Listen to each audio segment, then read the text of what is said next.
Mbele yako hapa niko na mashine za kufulia brand ya Hisense ambapo kuna manual na automatic.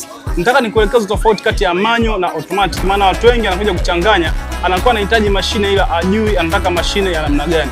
Tofauti ya kwanza ni kwamba manual inakuja na sehemu mbili, sehemu ya kufulia hii hapa, lakini pia inakuja na sehemu ya kukamulia. Huo ndo tofauti wa kwanza.